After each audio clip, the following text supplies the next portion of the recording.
Hello and good morning. It's great to have you back here again. I can see that I was a little bit turned.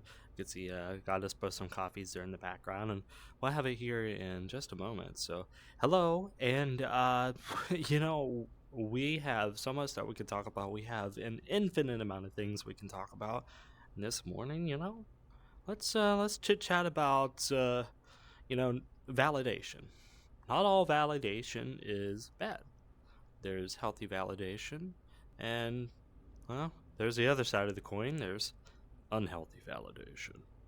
Um, so let's talk about the unhealthy validation that you might see, just based off of personal experience.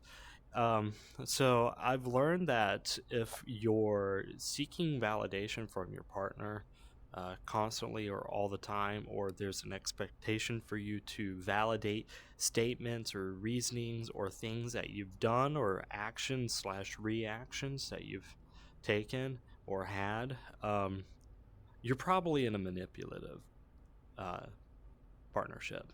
So you shouldn't have to feel like you have to have a validation statement with everything you say or everything that you do. If you feel like you have to validate every single one of your choices, you're not with the right person. You shouldn't have to feel like you have to validate, because part of that comes with, do you feel invalid? Do they make you feel invalid? Are the choices you make invalid to them? Are they not good enough for them? And that also turns into the situation that I had. Is I was always constantly being told that and reminded that I'm not good enough, and that's not that's not healthy. You shouldn't have to be like guilt tripped into situations. And that's like, well, uh in a serious sense, where like you get backlash and stuff for just basic basic needs that you have, or emotional needs, mental needs, or needing to take time or break, like from doing certain things, or you just need to take a breath during the day because you've been running so dry. And then they're like, well, if you don't do so and so, guess you don't love me, or this, that, and the other. That's not a healthy statement. If someone says that to you, odds are you need to leave. You need to leave that relationship. If they're saying things like, guess you don't love me, and that there's it's more than just an like a joke. And a lot of times it is more than just a joke.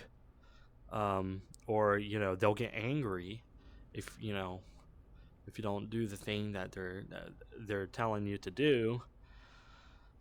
That's that's not cool. That's not cool. You need to get out of that situation. You need to move on to someone who's going to make you feel valid, and that you don't have to feel like you're constantly chasing validation because you're never good enough. You want to be with someone that makes you feel secure. And if you feel insecure in your relationship, that's not a healthy relationship.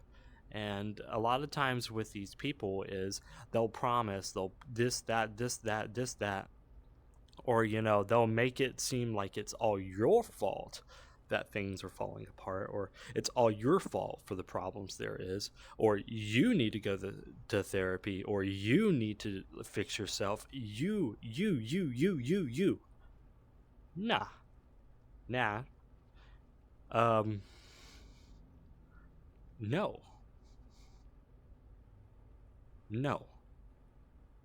While yes, there's always things to improve on. For instance, in that situation, perhaps improving on how secure you feel, or improving your mic drop relationship situation. Boom, get out of there.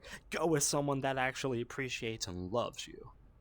But first of all, you should love yourself. That's a big thing. You should love yourself.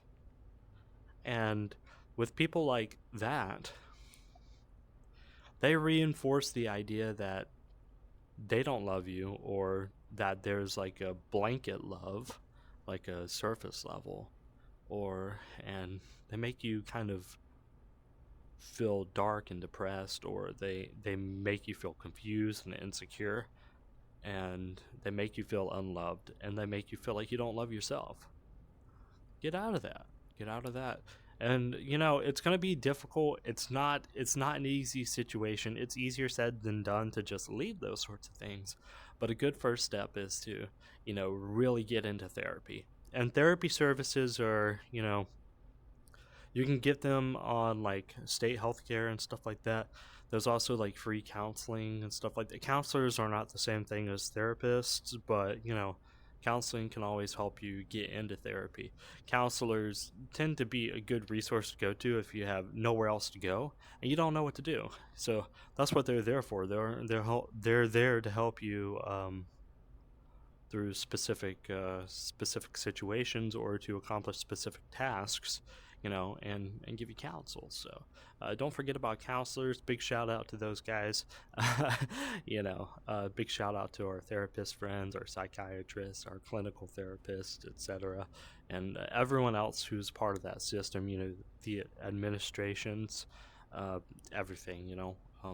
Big shout out to all of them. Oh yeah, I need to be remembering to keep my eye level different, because how the how this turns out. So, anyways, don't feel like you're not enough.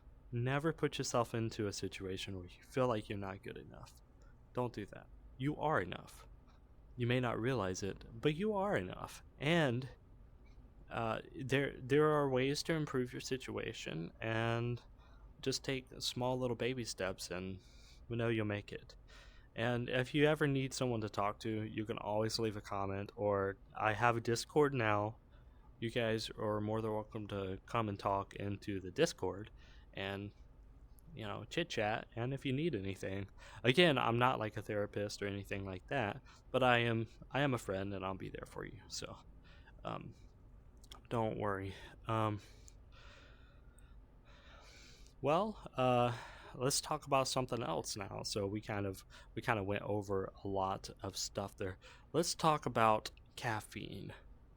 Let's talk about caffeine. Is caffeine a good thing? Yes.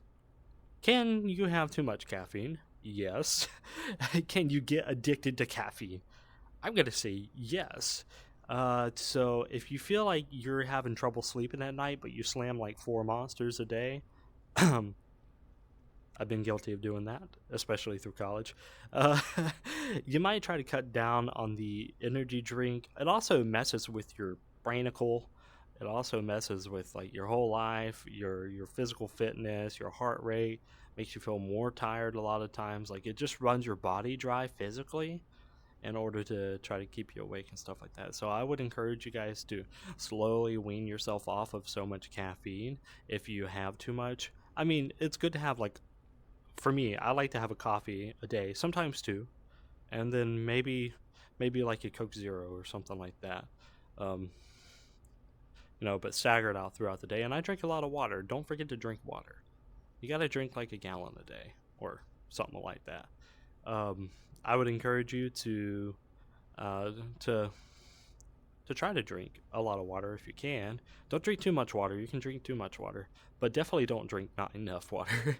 You need to have enough water in order to basically have your body function properly. Also, one thing that I've started doing is taking multivitamins, and then vitamin C, and zinc. Ginkgo biloba as well. I don't know so much about the ginkgo biloba, but I do encourage you to take the multivitamins if you have any, and just kind of keep up with your health. It helps with your mental health to take care of your physical health, and that's where the caffeine comes in. Don't affect both if you can help it. Definitely, caffeine can be a good motivator. It can be a good stress relief, but it can also cause stress and up your anxiety levels and stuff. So there is kind of like a balance at play. I would say if you feel like you're having too much caffeine, you're probably right. Dial it back a little bit, and you got this. Just have your coffees with me in the morning, and then maybe have a little something later on in the day, and you should be golden. Anyways, take care of yourself. I love you, and I'll see you guys next morning. Bye.